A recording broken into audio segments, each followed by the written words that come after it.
Hey guys, what's going on? Long time no see. Let's see, it's been about a fucking year. Anyway, to make a long story short, I had a series of health issues in the past 12 months. All three required surgery. One of them was a minor surgery. The second one was a major surgery. The doctors were more concerned about it than I was.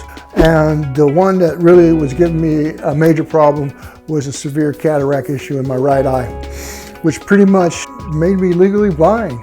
Go figure. Everything was blurry, things were dark. It was pretty bad. So the surgery's been done.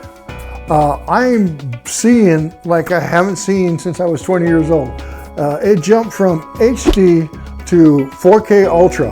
That's how clear it is. Other than that, let's go ahead and get into the video. In this episode, what we're going to do is we are going to do some paint correction. This is my 2003 100th year anniversary Police Officer Special Edition Harley Davidson. I bought a tall boy seat off of a Street Glide. Unfortunately, the dash on the Electric Glide Classic is shorter than the dash on the Super Glide. Well, the seat's different as well. I got a longer tongue on the Electric Glide Classic seat versus the Street Glide, which is a shorter tongue. So I have to fill the gap up with a cover that extends the dash the way I need it to be. Unfortunately, over the years, the seat has damaged the paint to the point to where I can't even use regular wax to take out the burn marks that the seat caused on the tank. Well, putting the cover on, it's still going to expose the burn marks, so I have to get these burn marks out of there. The paint's not that damaged and it is correctable. We're going to have to get a little bit professional on it. Now, we're going to do it with just some basic tools that you have lying around at the house. And one of them is a drill. And you want to set the drill at high speed. The other one is some soapy water and some buffing pad. Now, this is a smaller version of a professional buffing pad. Instead of the 7-inch, I think these are about like 3 inches. And that's all we're going to need to do a paint correction on this tank, because we're not doing the whole tank. We don't need the big old 7-inch pad kit like I have for my polishing gun. And we're also going to use some 3M compound, rubbing compound, and some 3M metal polisher. You know, basically this is your 1 and this is your 2. You can go with 3, which is basically more of a fine polisher for the end. But I normally use regular wax to polish it out once I'm done. With that being said, as far as this machine right here, we're going to be showing this one at a later date, so stay tuned for that. You're going to love this bike. There's a lot of modifications done to that thing, but I'm not ready to reveal it yet. With that being said, let's go ahead and get started on the video and show you how easy it is to do a paint correction on your own bike. First order of business is go ahead and remove that backrest. That's aftermarket backrest. I'm still doing some fine tuning on it to try to get it right. Next thing we're going to go ahead and do is just get that seat off. That is a seat off a CVO Street Glide. It's actually a tall boy, so that's probably something that they had done later. Now the next thing is to go ahead and take that bra, and it's a real simple configuration. It just loops in the front and also underneath the frame, and it was great to conceal those rub marks. So this is the stuff that I use to do the buffing. It's 3M. I use it on the bikes, I use it on the cars. It's expensive shit, but it does do the trick. So let's get started. We're going to start off with the rubbing compound first. Before I do anything, let me cover the bike up. This shit does splash, and I don't need it all over the place on the bike. Even though I need to clean the fucking bike. Dirty as fuck. There you go. Just enough to expose the work I need to do. And we just basically want to protect the bike from the splatter. Hopefully that'll work. All right, let's get started. Clean this up real quick. I want to keep some water handy, a little soapy water. Let's see if we can get that off.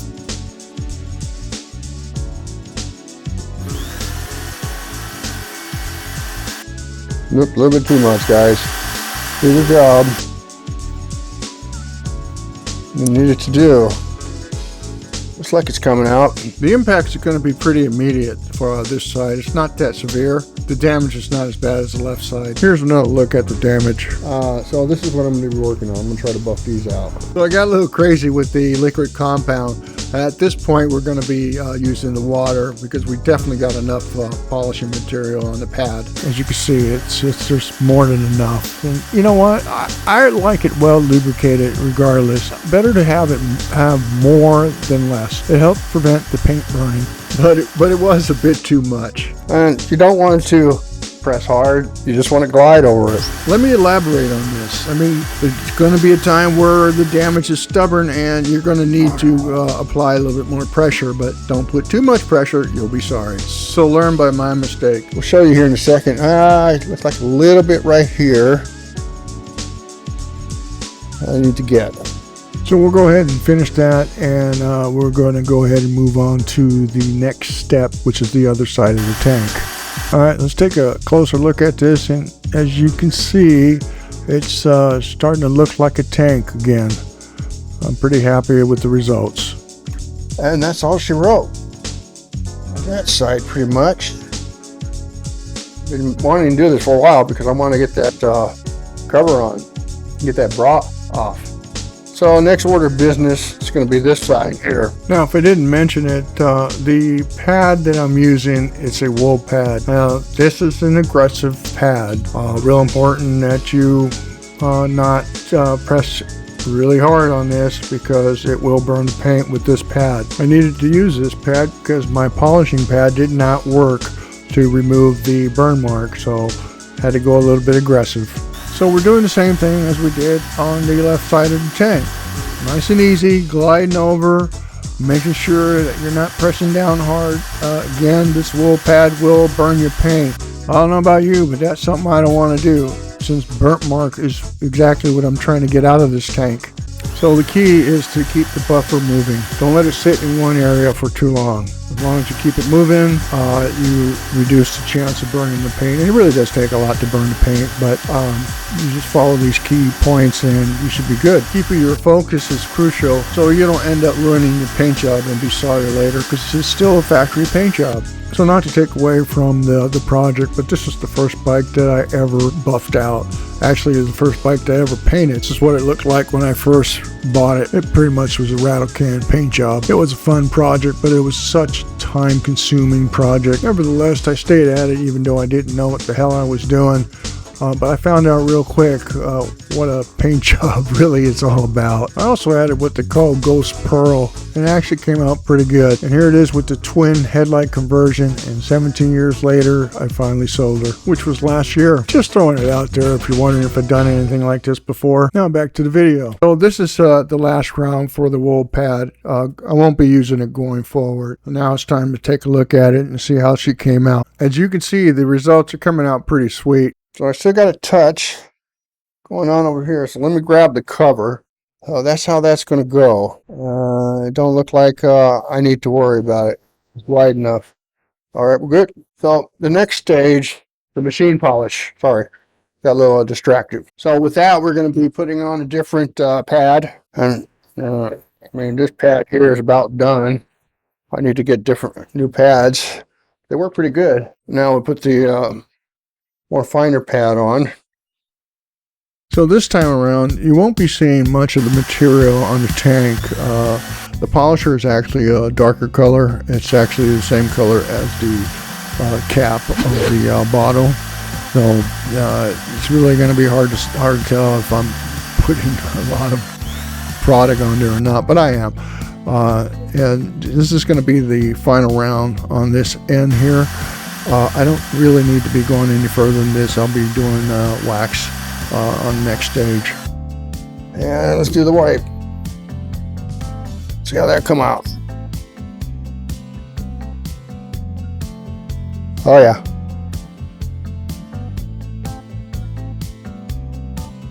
Much better. Now it's time to hit the other side and getting pretty close to finishing up. And during this process, I go a little bit further than just the area that needs to be worked on because the polish is much more smoother and forgiving. So we're just going to go over what we polished and call it a day. after I reflect on it. But so that's, as far as I'm concerned, I'm happy with it. Very happy with the result. And there you go, guys. Remember the smudges, they're still a little bit right there, but I'm not worried about that. And there's a little bit right here. The cover's going to take care of that. So now, with that being gone, we'll go ahead and wax it and throw the cover on. All right. So now that we got that wiped down, we're going to throw some Fanuba wax. I like using the McGuire's. Wax on, hat. Wax off. Good stuff. Pretty impressive how that came out. Well, I'm not impressed, but I'm glad it came out. Now we just go ahead and wipe it down. Now this paint job is, although it's 23 years old, the paint is in excellent condition because I've always garaged a bike and always keep my shit tight. So the bike almost has 5,000 miles on it. A 23-year-old bike with 5,000 miles. Why? Well, because I've always been the type of person that had multiple bikes. So I've always had to pick a litter as far as what I wanted to ride and what day. And this one here, I later on towards ownership, I decided, well, I'm going to keep this one and use it as my retirement bike. And I wanted to keep the mileage low, so when I did retire, I had a low mileage bike. Now it's time to go ahead and throw the cover on, kind of size it up here, see what it's going to look like. Make sure that all the imperfections have been taken out as far as what the eye can see. Now I got this cover off an eBay seller, and to be honest, I don't really like the damn thing. I don't like the chrome. I don't like the cover. I'm just going to go ahead and fork out the bucks for a custom chrome. Custom chrome's always been good to me, and their products always been quality, but you pay the price. So next we'll go ahead and put the tall boy seat back on. Now it's real simple, just slide the tongue into the frame, and then there's only one bolt that holds that seat in place. The tongue is underneath the seat. So here's the end results here. I say it came out pretty good. I don't see any of the burn marks that were on it prior. It is got a reflection going on here, I'll tell you what. That's pretty nice. Buffed out pretty good. Now this is under the garage lights, and I got a bunch of LED lights going on here, so it gives you a better look of what the tank looks like. It's fucking clean, guys. I mean, it came out like it's supposed to come out. I'm very happy the way it came out, and this is how it should come out when you put this much time in it. Now, granted, I didn't spend a lot of time on this. It probably took me about an hour to do this.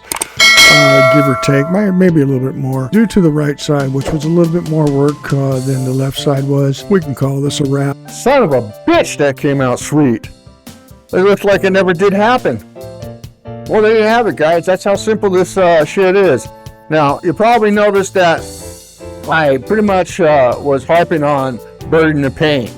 The reason being, it was towards a targeted audience. I mean, most of you guys are going to be doing this for the very first time.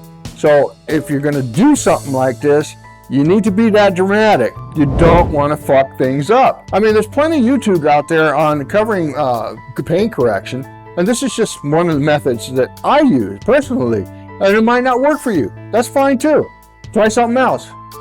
Again, you do this at your own risk. I mean, if you're worried about it too much, and do it on something that you don't give a shit about. That way, if you fuck that up, you're pretty much your feelings are not going to get hurt. But if you do it on something that you like and you fuck it up, well, you know, you're going to get your feelings hurt, and you're going to want to blame somebody. But the only person you can really blame is yourself. Okay, pay attention when it comes to this kind of shit. Be easy, go into it slow. Another thing to remember is, you know, you seen this was correctable because it was a hazy type burn. Okay, it didn't go through the clear coat. Now, if it goes through the clear coat, you're screwed. You're gonna have to respray a coat of clear, and then do the buffing process after that. As long as it doesn't go through. Now, if you have any experience at all, you'll know that when you wet sand something, you get that hazy gray, okay? And this is okay. And that's when you come back with the buffer and bring that shine out, all right? So as long as there's a hazy grays on there, you should be able to buff it out. It's a simple job. Keep it simple, don't complicate it, and it will come out push every time. Really appreciate you watching this episode. There's going to be more motorcycle material coming out. Don't forget to check out that motorcycle playlist to see the previous videos. If you like what you see, subscribe, like, comment, share, all the above. And we'll catch you on another episode of Corvette Ed's Garage. Hey, welcome everyone, and welcome to the very first episode of Corvette, a tool that you probably have hanging around your house. Now this one here is a drill bit gun. I don't even know what to call these motherfuckers. I bought a tall boy seat off of a Super Glide. What the fuck? Fucking potential scam. Fuck you, son bitch. Don't let this shit happen to you at home, kids.